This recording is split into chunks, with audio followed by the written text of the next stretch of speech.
Delta exchange আসার পর সমস্ত বিগিনার্স যারা তাদের যে সমস্যাটা সেটা হচ্ছে তাদের এই যে লেভারেজ লেখা, buy long sell short. Buy long এর এখানে যে লেভারেজ লেখা, লেভারেজের এখানে এদের ফার্স্ট টাইম সিলেক্ট করে থাকে 200x লেভারেজ। এবার এই 200x লেভারেজের সাথে যদি কেউ এইখানে ট্রেড করে, ধরো যদি কেউ এখানে 1 লট নেয়, 1 লট বা 10 লট নেয়, 10 লট 10 লট নিলে এখানে তার লাগবে $6.96, মানে মোটামুটি $7 মতো। কিন্তু এইখানে যদি লেভারেজ কম হয়, ধরো 150x বা 100x লেভারেজ নিলে কি হবে, তার ডবল লাগবে। এখানে 10 লটের জন্য কত, $12, $12.5 মতো, প্রায় $1000 মতো। এবার লেভারেজ যত এখানে কম হবে তত অ্যামাউন্ট এখানে বেশি লাগবে।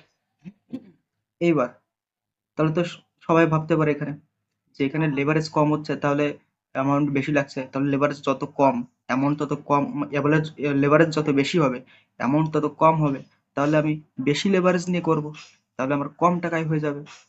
কিন্তু সেরকমটা হয় না। যদি এখানে বেশি লেভারেজ নিয়ে করা হয়, ধরো 200x লেভারেজ নিয়ে করা হবে, 200x লেভারেজ নিয়ে করলে যে লিকুইডিটি, মার্কেট হালকা নিচে আসলে, মার্কেট এখানে চলছে ধরো কত, 1,12,703, যদি এখান থেকে মার্কেট চলে আসে 1,12,500 কাছে, তো লিকুইডিটি হিট হয়ে যাবে। অ্যাকাউন্টে যত ব্যালেন্স আছে, মানে যে কয় টাকা, যে কয় লট কিনেছিলে যত টাকা দিয়ে, সেই টাকাটা পুরো জিরো হয়ে যাবে এখানে অ্যাকাউন্ট। তো এই কারণে লেভারেজ যত কম থাকে, যদি 100x লেভারেজের সাথে নেওয়া হয়, 100x লেভারেজ নিলে $12 লাগবে, কিন্তু এখানে কি হবে, লিকুইডিটি মানে মার্কেটে একটু একটু বেশি, একটু নিচে আসবে লিকুইডিটিটা। এখন চলছে 1,12,655, তো লিকুইডিটি আসতে পারে তোমার 1,11,000, 11,900, 700, এরকম 11,900, 700, এরকম ভাবে।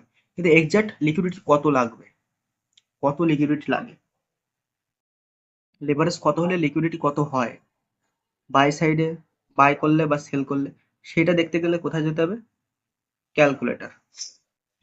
নিচে যে ক্যালকুলেটর আছে এখানে, এর নিচে এখানে যে ক্যালকুলেটর আছে, বাইরের নিচে এখানে reduce only maker calculator, calculator calculator এখানে আছে লিকুইডেশন প্রাইস। এবার যদি আমি মনে করি এখানে যে এখানে চলছে হচ্ছে, আমি এখানে lot size, quantity, lot size আর অ্যাভেলেবেল মার্জিন লেখা আছে। অ্যাভেলেবেল মার্জিন মানে কি, এখন আমার এখানে আমার অ্যাকাউন্টে যে টাকা ছিল সেটা আমি এখান থেকে তুলে নিয়েছি, তো এখানে আমার অ্যাকাউন্টে এখানে আর কত, 20 টাকা না 30 টাকা মতো পড়ে আছে, তার জন্য এখানে দেখছে $0.35। ঠিক আছে, আবার যখন এখানে আমি অ্যাকাউন্টে টাকা অ্যাড করবো, তখন আবার আমার এখানে অ্যাভেলেবল মার্জিন, আমি যত ডলার হবে তত ডলার এখানে শো করবে। এখানে লং শর্ট, লং মানে কি উপর পজিশনে, শর্ট মানে নিচের দিকে। এখানে কোয়ান্টিটি আছে 1 লট, আমি 1 লটের জায়গায় যদি 10 লট করি, 10 লট, 10 লট করলাম, 10 লট করি, আর আমার এখানে লেভারেজ আছে 1x, 10x, 25x, 50x, 100x, এরকম করে আছে। আমি যদি এখানে 50x লেভারেজের সাথে করি, আর এন্ট্রি প্রাইস মানে কি, কারেন্ট প্রাইস কত চলছে এখন মার্কেটে, কারেন্ট প্রাইস চলছে 1,12,685।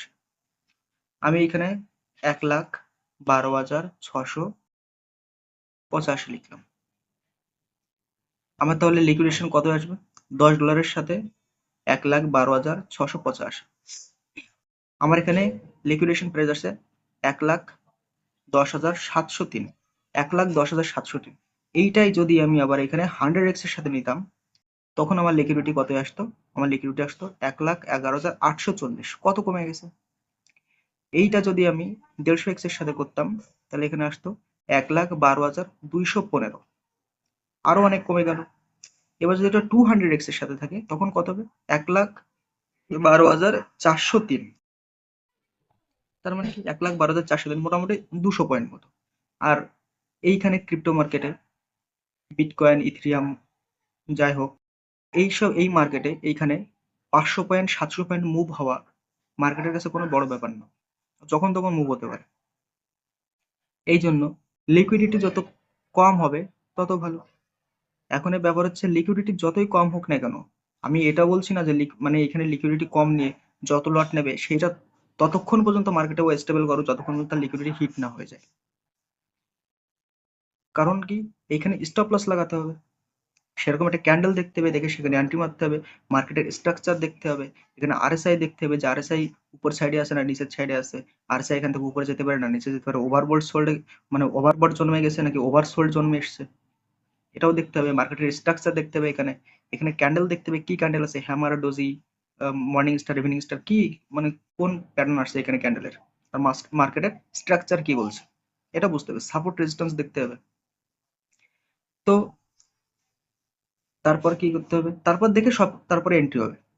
এখন হচ্ছে এখানে বেস্ট বিটে আমি যখনই এখানে কোনো মার্কেটে যখনই কোনো ট্রেড নেব, তখন আমি এখানে best bid, best bid, market না। মার্কেট নিলে কি হবে, মার্কেট নিলে আমি এইখানে জাস্ট আমার লট সাইজ পাতিয়ে আমি বাই করলে মার্কেট প্রাইসে বাই হয়ে যাবে, কিন্তু তাতে কি হবে, আমার চার্জ বেশি লাগবে। এবার চার্জ সম্পর্কে যদি কোনো কিছু জানতে হয় তাহলে নিচে কমেন্ট করলে আমি পরে এই সম্পর্কে আলাদা একটা ভিডিও বানাবো।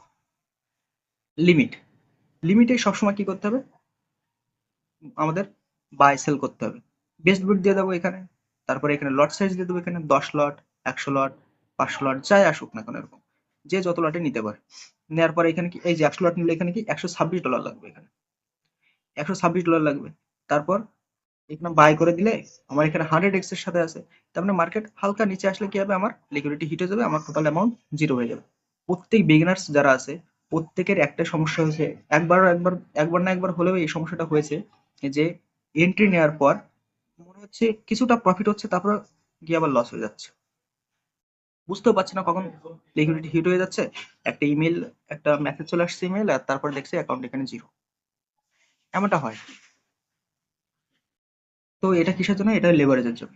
তো লেভারেজ যত কম হবে, লেভারেজ সবসময় 25x, 50x, যারা একটু ভালো বোঝে তাদের জন্য 25x, 50x ঠিক আছে, কিন্তু যারা একদম বিগিনার্স তাদের জন্য 10x সব থেকে বেস্ট। 10x, 10x সব থেকে বেস্ট। এখানে বেস্ট বিট, আচ্ছা, তো লেভারেজ সম্পর্কে বোঝা গেল, এখানে লেভারেজ কত নেওয়া দরকার, লেভারেজ কত নেয়, লিকুইডিটি কত আসে।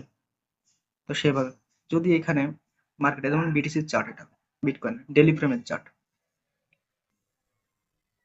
কিন্তু 1 আওয়ারে যায়, এটা 1 আওয়ারে, 1 আওয়ারে, 1 আওয়ারে যদি কেউ এরকম কোনো জায়গায় এন্ট্রি নিত, এখানে এটা অলমোস্ট হ্যামার বলা যায় না, তবে এটা একটা ডোজি, ঠিক আছে, ডোজি, যাই হোক, এখানে যদি কেউ এন্ট্রি নিত তাহলে এটা কত, 1,11,300। কিন্তু যদি এখানে কেউ 200x এর সাথে এন্ট্রি নিত,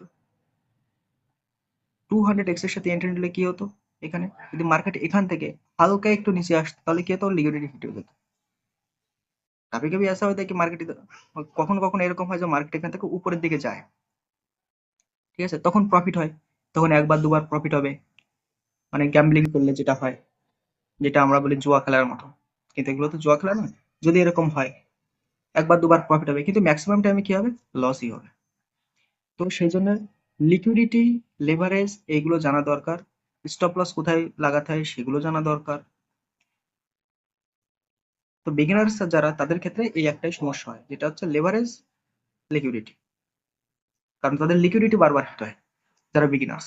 এবার লিকুইডিটি কেন হিট হয়, তার কারণ হচ্ছে এটাই, লেভারেজ বেশি নেওয়া থাকে।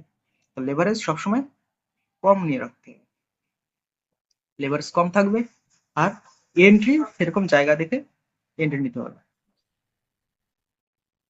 লেভারেজ কখনোই বেশি নেওয়া উচিত না, লেভারেজ যত বেশি হবে মার্কেটে সার্ভাইভের চান্স তত কম হবে, অ্যাকাউন্ট তাড়াতাড়ি জিরো হয়ে যাবে, আর ফার্স্ট্রেশন হয়ে তারপর কি হবে, এই ট্রেডিং করবোই না, ভালো না, ওখানে গেলে এরকম লস হয় শুধু, এরকম এইসব আগার বাগার এইসব বলে সবাই।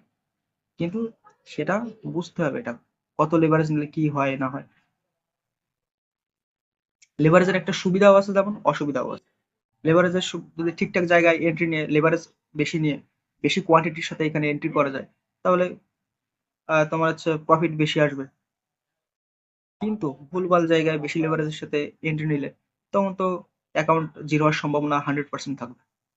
তো এই হচ্ছে ব্যাপার, লেভারেজ যত বেশি, লিকুইডিটি তত তাড়াতাড়ি হিট হওয়ার সম্ভাবনা থাকবে।